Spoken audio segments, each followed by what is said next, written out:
नमस्कार, मैं हूं आपके साथ कविता थपलियाल और आप देख रहे हैं कंज्यूमर किंग। अगर आपके घर में बच्चे हैं और वो मोबाइल का इस्तेमाल करते हैं मनोरंजन के लिए या किसी भी वजह से, तो आज का शो आपके लिए बेहद खास है, क्योंकि भले ही बच्चों को फुर्ती से मोबाइल चलाते देख आप खुश होते होंगे, लेकिन जाने अनजाने में आप उन्हें अपने सामने अपराध की तरफ बढ़ते हुए भी देख रहे हैं। चौंकाने वाली बात यहाँ पर यह है कि हम में से कई लोग इस सच को जानने के बावजूद भी इसे रोकने में असफल रहते हैं।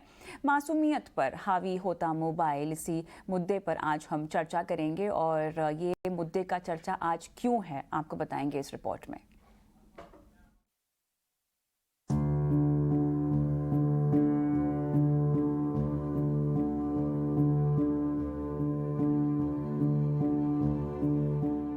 आजकल मनोरंजन के लिए बच्चों के पास मोबाइल होना बेहद आम बात है।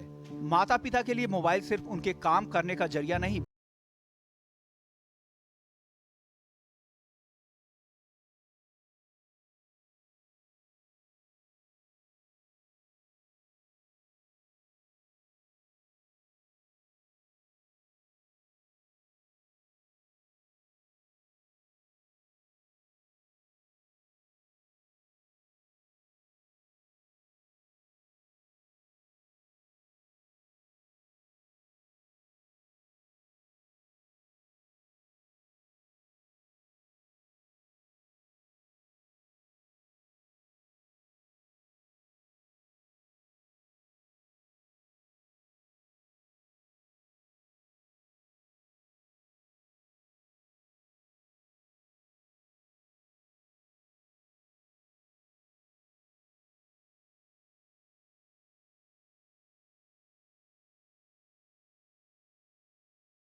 चलिए, तो यहाँ पर जो मामला है वो काफ़ी दिल दहलाने वाला है, लेकिन कई सवाल भी यहाँ पर ये मामला खड़ा करता है। सवाल ये है कि आखिर ऐसे मनोरंजन से बच्चों को कैसे बचाया जाए? खेल के नाम पर बच्चों को खतरनाक कंटेंट देखने से कैसे रोका जाए?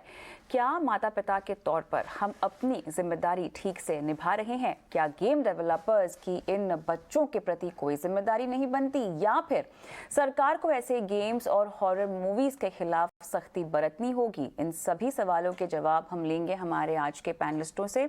हमारे साथ कुंवर ग्लोबल स्कूल के एमडी राजेश कुमार सिंह है, बिजब्रॉली के सीईओ अरुण मिश्रा, और साथ ही हमारे साथ है Fortis national mental health programme की साइकोलॉजिस्ट डॉक्टर मीमांसा सिंह तनवर। आप सभी का स्वागत है हमारी इस पेशकश में। मीमांसा, आपके पास ही आऊँगी साफ तौर से। जो पहला सवाल होगा, क्योंकि जो मामला सामने आया, जो घटना का हमने जिक्र किया हमारी इस रिपोर्ट में, ये वाकई दिल दहलाने वाली तो है ही, लेकिन ये हमें चिंता में डालने वाली भी है, क्योंकि कहीं ना कहीं हम देख रहे हैं कि जिस तरह का कंटेंट आप कह लीजिए, और पिछले दिनों हमने देखा बहुत सारे गेमिंग ऐप्स के जरिए भी बच्चों ने आत्महत्या करनी शुरू कर दी थी। ये इस तरह से इनकी मेंटालिटी पर प्रभाव डाल रहे हैं कि बच्चे एक तरह से हिप्नोटाइज हो जाते हैं और उसके बाद इतने प्रभावित हो जाते हैं कि अपनी जान ले रहे हैं। और ये एक आधे मामले की बात नहीं हो रही, ऐसे सैकड़ों मामले हमने आते हुए देखी हैं। किस तरह से आपको लगता है कि बच्चों की मानसिकता पर मीमांसा असर पड़ता है इस तरह के कंटेंट को देखकर, इस तरह के गेम्स को खेलकर? देखिए, पहली चीज ये कि ये पहली बार नहीं हुआ है। सालों पहले भी कुछ ऐसे शोज देखते हुए, रियलिटी शोज देखते हुए बच्चों ने जो बच्चों के लिए बने थे, उनको देख के भी इस तरह का बिहेवियर जो है फॉलो किया था, क्योंकि बच्चों के लिए ये सारी चीजें एक ऑब्जर्वेशनल के एस्पेक्ट से आती हैं, जहां वो इमिटेट करते हैं जो वो चीजें देखते हैं। इसलिए बहुत जरूरी है कि बच्चों को एक तरह की मीडिया लिटरेसी देना, जहां पर हम उनको ये समझा सकें कि जो आप देख रहे हैं उसमें और रियलिटी में क्या डिफरेंस है। ये बातें जो है स्कूलों में पेरेंट्स को घर पे करना बच्चों के साथ बहुत ज्यादा जरूरी है। तो monitoring of the content, yes, जो आप छोटे बच्चों के साथ हमें एज पेरेंट्स करने की जरूरत है। साथ ही साथ उनसे ये बातचीत करना कि जो वो देख रहे हैं वो चीजें किस हद तक सच हैं, वो क्या सोचते हैं इन चीजों के बारे में, उनसे कुछ सवाल पूछना, क्या चीजें उन्हें इन चीजों के बारे में अच्छी लगती हैं, क्या चीजें जो हैं बनी हुई हैं उनको एक एंटरटेनमेंट के तौर से इन चीजों के बारे में, क्योंकि कंटेंट हमेशा रहेगा, किसी ना किसी फॉर्म में ये कंटेंट सामने आएगा, चाहे वो गेमिंग में हो, चाहे वो कार्टून्स में हो, चाहे वो सीरीज में हो, किसी भी फॉर्म में हो, पर कंटेंट हमेशा रहेगा। लेकिन अगर किसी कहीं पर हमें चेंज लाने की जरूरत है, वो है कि कहाँ पर हम एक टीचिंग मूवमेंट के जैसे मीडिया लिटरेसी को बच्चों की रोजमर्रा की जिंदगी में लेकर आए, क्योंकि जो वो देखते हैं वहां पर कहीं ना कहीं एक इमिटेशन और कंफर्मिटी का एस्पेक्ट जो है आता है, कि जो वो देख रहे हैं अगर हम उसको ट्राई करके देखें तो कैसा होगा। सो वो डिफरेंशिएशन बच्चों के लिए करना वो हमारे लिए जरूरी है, और ये हमें उनको सिखाने की जरूरत है। लेकिन कहीं ना कहीं आपने कहा, देखिए कि कंटेंट तो इसी तरह का होगा और कंटेंट पर फिलहाल कंट्रोल नहीं है। लेकिन राजेश जी, मुझे आप ये समझाएं कि जिस तरह से पेरेंटल गाइडेंस हम देखते हैं कि तमाम तरह के ऐप्स और चैनल्स पर लागू होता है, और कई सारे स्पेशलाइज्ड ऐप्स ने इसको लागू भी कर दिया है। जिस तरह की मीडिया बम्बार्डिंग होती है, बच्चे ही नहीं, एडल्ट्स भी इससे बहुत परेशान हैं, लेकिन यहाँ मुद्दा है एक बच्चे की आत्महत्या करने का और जिस तरह से प्रभाव पड़ा एक हॉरर फिल्म का। आपको लगता नहीं है कि हमें कंटेंट पर भी किसी तरह का सेंसर लगाना बहुत ज़रूरी हो गया? और वो हर तरह के कंटेंट की यहाँ पर बात हो रही है, भले ही गेमिंग कंटेंट की बात हो, या वो मूवी की बात हो, या इवन एड्स की बात हो, रियलिटी शोज की बात हो। हमें नहीं लगता कि सेंसर लगाना इसका कोई समाधान है। इसमें हमें हमारे हिसाब से ओवरऑल पेरेंटिंग को ध्यान देना है। आज हमारे समाज में बदलाव हो रहा है, हस्बैंड वाइफ दोनों जॉब पे हैं, बच्चा अकेले है, तो कहीं ना कहीं उसके अंदर इमोशनल एक कमी आ जा रही है, इमोशंस उसको प्यार नहीं मिल पा रहा है। हमें लगता है कि ग्रोइंग एज के बच्चे को थकाना जरूरी है, पसीना बहाना जरूरी है। ग्रोइंग एज में ही बच्चे को किसी न किसी हेलो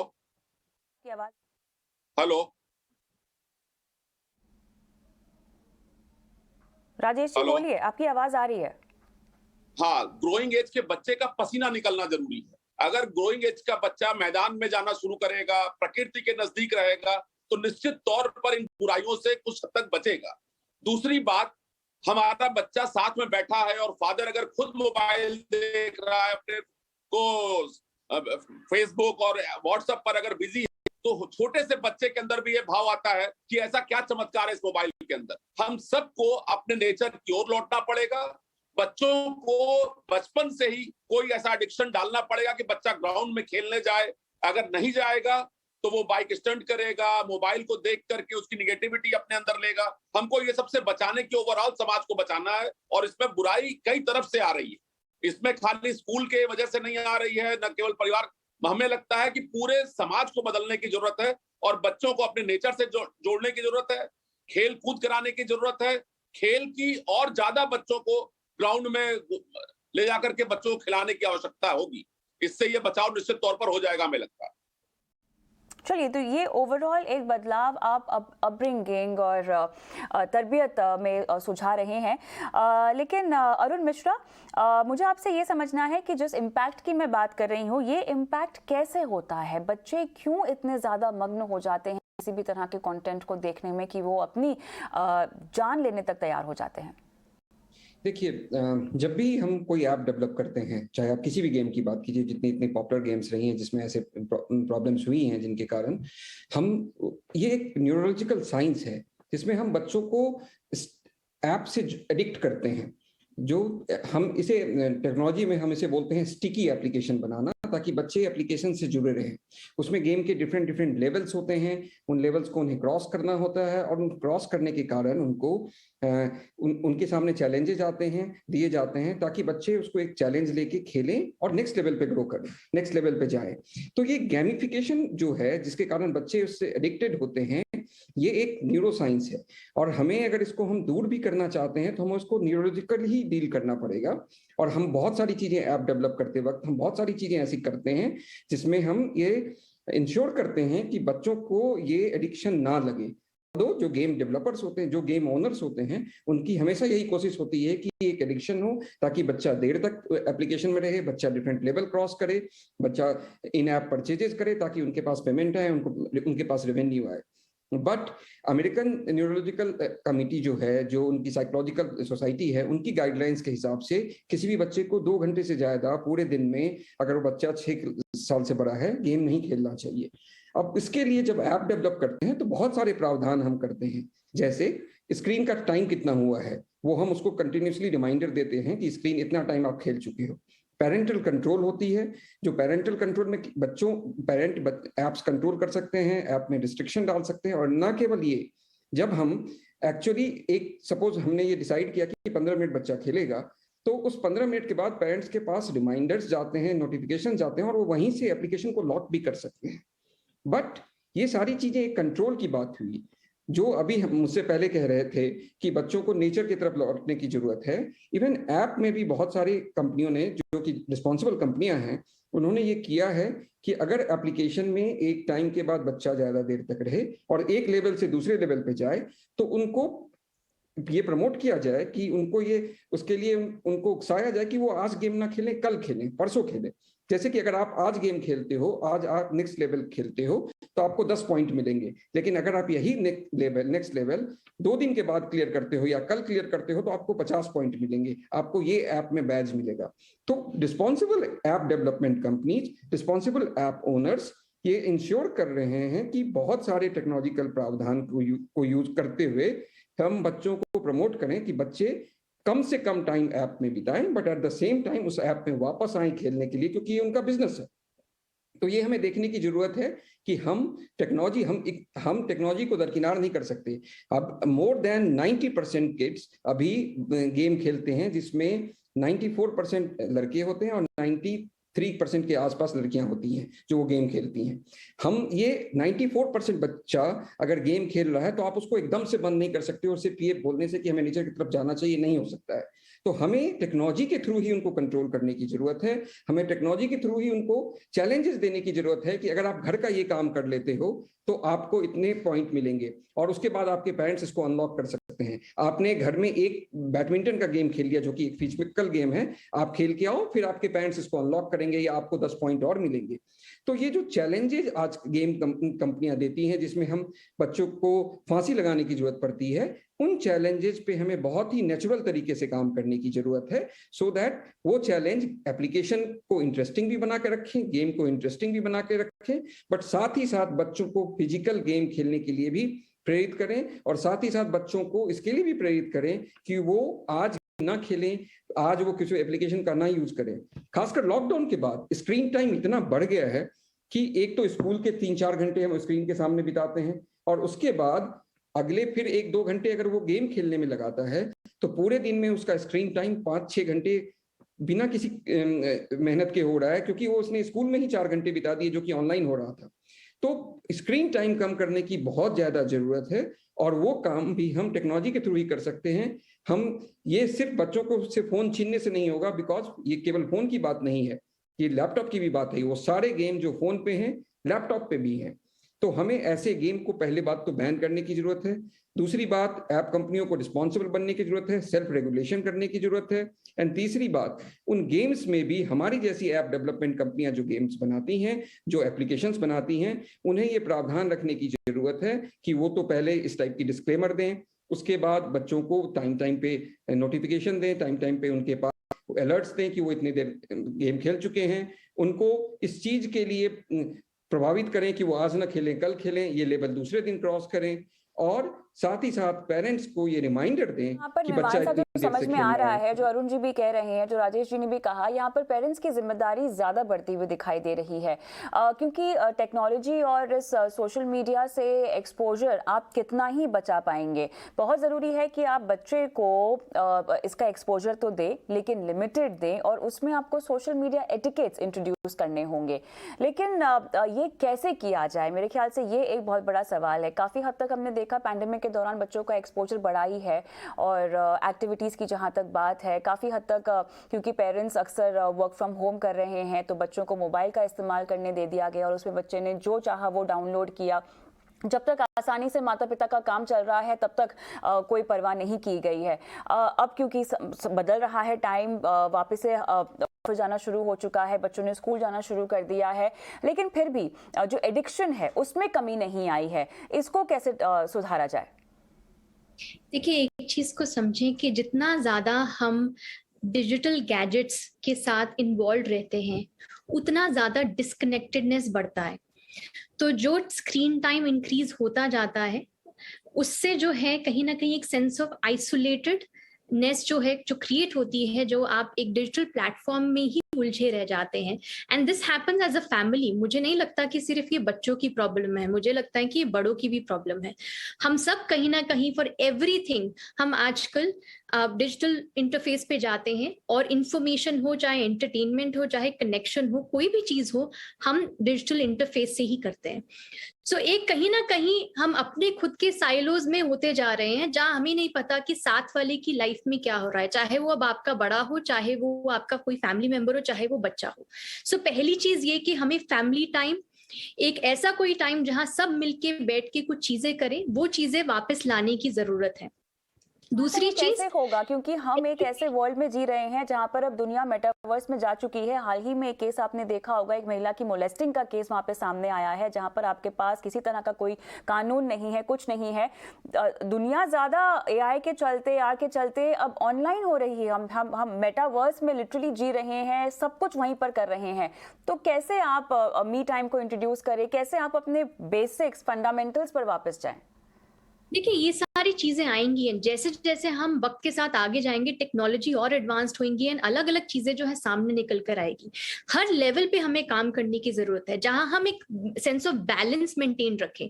सो जहां टेक्नोलॉजी में एडवांसमेंट हो रही है, अलग अलग एक्सपीरियंसेस आ रहे हैं, इतने विसरल एक्सपीरियंसेस जो है आप डिजिटल प्लेटफॉर्म के साथ अब आजकल कर पा रहे हैं, वहां पर रोल आता है मीडिया लिटरेसी का, जो एक एजुकेशन पॉइंट ऑफ व्यू से भी करने की जरूरत है। जहां स्कूल में मीडिया लिटरेसी, डिजिटल इंटरफेस पे कैसे बच्चों को नेविगेट करना सिखाया जाए, वो स्किल्स देने की जरूरत है, क्योंकि this has to be a part of the education system given the fact it is such an integral part of our day to day life. Social media, digital platform हर जगह है, ये हमारी हर स्पेस में कहीं ना कहीं अब इंट्रूड करता है। इसका बैलेंस कैसे करना है, सोशल मीडिया हाइजीन कैसे करना है, स्टार्टिंग से यंग एज से बच्चों को ये सिखाने की जरूरत है। और ये सिर्फ एक पेरेंटल रिस्पॉन्सिबिलिटी नहीं, मुझे लगता है एज अ सोसाइटी ये हमारी रिस्पॉन्सिबिलिटी है। हर लेवल पे हमें उस चीज को करने की जरूरत है। सो एक्सपर्ट्स जो है स्कूल्स के साथ मिलके जो है इस इंफॉर्मेशन को बढ़ाएं। स्कूल एक डिजिटल मीडिया लिटरेसी का जो है एक एस्पेक्ट लेकर आए। पेरेंट्स जो है कहीं ना कहीं एक ऐसा टाइम बनाएं जहां पर वो इन चीजों के बारे में बात करें, टीचिंग मूवमेंट के जैसे, और बाकी चीजों को कंटिन्यूड रखें। हम ये नहीं कर सकते कि हम एक चीज बढ़ती जा रही है और बाकी चीज को कम करते जाएं। हमारी लाइफ में हर चीज का बैलेंस जरूरी है। तो हाँ, अगर डिजिटल स्क्रीन टाइम थोड़ा बढ़ रहा है, we also need to still continue to have other aspects, क्योंकि बच्चों को स्टिमुलेशन की जरूरत होती है। एंड बच्चों की कहीं ना कहीं एक रिवॉर्ड सेंसिटिविटी बढ़ती जा रही है through this gaming, through various things, because every game और every other whether it is even social media, वहां पर भी लाइक्स डिसलाइक्स जो आते हैं, ये एक रिवॉर्ड सेंसिटिविटी बढ़ाते हैं। बच्चों को लगता है कि ये रिवॉर्ड मिल रहा है, कुछ अच्छा हो रहा है। सो एक इमीडिएट जो है रिवॉर्ड सेंसिटिविटी जो है वो कहीं ना कहीं बढ़ती जाती है। सो इन चीजों को कंट्रोल करने के लिए बैलेंस हर लेवल पे हमें फिल्टर करने की जरूरत है और इस चीज को इंट्रोड्यूस करने की जरूरत है। सो स्कूल में media literacy, digital safety, parents को teaching movements on media literacy, and along with that family time still has to continue. आप सब एज अ फैमिली हर रोज 1 घंटा 2 घंटा डिजिटल डिटॉक्स प्रैक्टिस करें, and this is a part of your mental wellbeing also. आप सब अपना phone जो है थोड़ी समय के लिए दूर रखें और एज अ फैमिली कोई चीज करें, चाहे वो साथ में बैठ के कुछ बातचीत करना हो, चाहे कोई एक शो देखना हो, या कोई गेम खेलना हो, या कोई एक्सरसाइज करनी हो, कोई भी चीज, it needs to be there. And the third aspect is कि बच्चों को अलग अलग तरह की स्टिमुलेशन कंटिन्यूड रखें, because children require stimulation, that is important. Rajesh ji, इन सबको इम्प्लीमेंट कैसे किया जाएगा? जहाँ तक मैं स्कूल में सोशल मीडिया हाइजीन और लिटरेसी की बात करूँ, कैसे इसको इम्प्लीमेंट करें, कैसे इंश्योर करें कि बहुत कम उम्र से ही हम बच्चों को ये सीख दे सकें कि क्या उनके लिए सही है, क्या गलत है? देखिए, मैं बताऊं, मैंने अपने जवान बच्चे को खोया है और मेरा पूरा जीवन बच्चों के लिए समर्पित है। मैं आपको एक बात बता सकता हूं कि हर सिगरेट के पैकेट पर लिखा रहता है कि smoking is injurious for health, पर कोई बुढ़े नहीं समझ पाते तो बच्चों को शिक्षा देने से कैसे समझेंगे। हमें अपनी लाइफ स्टाइल चेंज करनी पड़ेगी और पेरेंट्स को पहले चेंज करनी पड़ेगी। पेरेंट्स को ये बताना, हमारे बच्चों को इस तरह का, जब उससे ज्यादा आनंद हमें कहीं और मिलने लगेगा, मोबाइल से ज्यादा आनंद हमें लग जाएगा कि हमें ग्राउंड में मिल रहा है, या जीत हार का हमारा पैमाना जो है ग्राउंड पे तय होने लगेगा, तो निश्चित तौर पर बच्चे बदलेंगे। केवल शिक्षा से, स्कूल से बच्चे नहीं बदल पाते। बच्चों के लिए उनको नशा कराना पड़ेगा, म्यूजिक का नशा हो, स्पोर्ट्स का नशा हो, और तमाम सारी ऐसी चीजें, एक्टिविटीज है, किसी न किसी एक्टिविटीज में उनको एंगेज करना पड़ेगा कि बच्चों को मोबाइल से ज्यादा आनंद अपने दूसरे एक्टिविटीज में आने लगे। दूसरी बात, इसके लिए पेरेंट्स इसलिए जिम्मेदार हैं, हम छोटे से बच्चों को देखते हैं कि अगर वो खाना नहीं खा रहा है या कोई जिद कर रहा है तो उसके आगे मोबाइल लगा दो या कोई कार्टून लगा दो। तो ये सब पैटर्न चेंज करना पड़ेगा। बच्चा रोता है तो थोड़ा रोने दे, उसको बचपन से अगर जिद वो कर रहा है तो उसको मोबाइल की सुविधा, तुरंत मोबाइल दिखाना, लैपटॉप लेके सामने लगा देना कि बच्चा नाश्ता करने लग रहा है, खाना खाने लग रहा है। ये ओवरऑल लाइफ स्टाइल हमें लगता है गड़बड़ है और ये लाइफ स्टाइल चेंज करना पड़ेगा। थोड़ा बहुत हमें अध्यात्म से जुड़ना पड़ेगा। अभी मैंने बताया, कोरोना काल के दरमियान हमारे जो कुंवर्स ग्लोबल स्कूल की तरफ से हम लोग ने 20,000 बाल गीता बांटा। अभी 5 तारीख को हम लोग तनाव विसर्जन में अध्यात्म की भूमिका, इस विषय पर कार्यक्रम कर रहे हैं। तो जब तक अध्यात्म से बच्चों को नहीं जोड़ा जाएगा, जब तक अपने ओरिजिनल रूट से नहीं जोड़ा जाएगा, केवल शिक्षा के माध्यम से और ये सब बाजारीकरण को रोकना संभव नहीं है। तो हमें अपनी आदतों को चेंज करना पड़ेगा, पेरेंट्स को चेंज होना पड़ेगा, स्कूल को चेंज होना, हमें बड़े लोगों को चेंज करना पड़ेगा पहले। और अपने आप देखोगे बच्चे, अभी हम देख रहे हैं कि 4 धाम यात्रा पर जाओ तो युवाओं की भीड़ लग रही है। इसका मतलब कि वो जाना चाहते हैं, वो अच्छा करना चाहते हैं और समाज और नेचर, माउंटेन, पहाड़ सबसे जुड़ना चाहते हैं। हमें उनको मौका देना होगा। अरुण मिश्रा जी, आपसे मुझे ये समझना है कि जहाँ तक गाइडलाइंस की बात है, और जैसे आपने कहा कि कुछ जिम्मेदार ऐप होते हैं जो डिस्क्लेमर्स दे देते हैं, लेकिन आपको लगता नहीं कि एक पुख्ता रूप से हमारे पास एक फ्रेमवर्क होना चाहिए ताकि इस तरह की वारदातें और ना हो? जी हाँ, आप सही कह रही हैं। जैसे मैंने सेल्फ रेगुलेशन की बात की और गवर्नमेंट की गाइडलाइंस भी हैं, जैसे जितनी डिजिटल चीजें हैं उनकी सारी चीजों की सेल्फ रेगुलेशंस हैं। एंड वो सेल्फ रेगुलेशन भी उतना ही जरूरी है, बट एक फ्रेमवर्क बहुत जरूरी है जहाँ पे जो जिम्मेदार ऐप्स नहीं हैं, जो जिम्मेदार ऐप कंपनियां नहीं हैं, उन पे कार्रवाई भी होने की जरूरत है। अभी जो ऐप का मॉडल है वो मॉडल है मोर एग्रेशन मोर रिवॉर्ड। हमें उसको रिवर्ट करने की जरूरत है, लेस एग्रेशन मोर रिवॉर्ड की तरफ जाने की जरूरत है।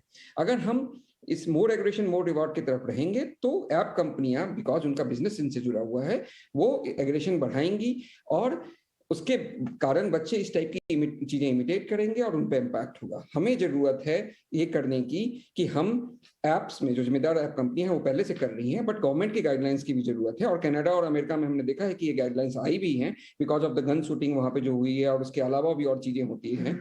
तो हमें वो एग्रेशन कम करने की जरूरत है ऐप में। और ऐप कंपनियों को भी ये एक सेंटिमेंट एनालिसिस करके एक टेक्नोलॉजी है। जब आप कोई भी टेक्नोलॉजी यूज करते हैं तो आप उस टेक्नोलॉजी को यूज करते वक्त कितने एग्रेशन में हैं, आप मुस्कुरा रहे हैं, आप इरिटेटेड हैं, अब ये सारी चीजें एक ऐप रिकॉर्ड कर सकती है, मॉनिटर कर सकती है कि कितना सेंटिमेंट क्या है। और हमें उन ऐप कंपनियों को ये देखना होगा कि अगर ये सेंटिमेंट बच्चा वायलेंट होता जा रहा है, मोर एग्रेसिव होता जा रहा है खेलते वक्त, तो हमें ऐप में वो लेवल्स, ऐप में वो जो डायनेमिज्म है उसको चेंज करने की जरूरत है कि और एग्रेशन ना बढ़े। क्योंकि बच्चे स्पंज की तरह होते हैं, they absorb what they observe, जो देखते हैं वही वो एब्जॉर्ब करते हैं। तो एप्लीकेशन को इतना और स्मार्ट होने की जरूरत है कि बच्चों की सेंटीमेंट को देखते हुए उस समय अपने ऐप के नेक्स्ट लेवल को, नेक्स्ट स्क्रीन को, नेक्स्ट जो फ्लो है आपका, वो डायनेमिकली चेंज हो। और बहुत सारी एआई कंपनियां ये कर रही हैं। और इसके अलावा भी हमें एक चीज और ध्यान देने की जरूरत है कि बच्चा गेम, हमें डिजिटल डिटॉक्स जो हम बात कर रहे हैं, हम कंप्लीट डिजिटल डिटॉक्स नहीं कर सकते हैं। शुरू से आप देखिए, जिस चीज को मना किया जाता है बच्चा वही ज्यादा करना चाहता है। तो अगर आप वो उनको मना करेंगे डिजिटल यूज करने के लिए, टेक्नोलॉजी यूज करने के लिए, वो और यूज करेंगे। यहाँ नहीं तो बस में यूज करेंगे, बस में नहीं तो स्कूल में यूज करेंगे।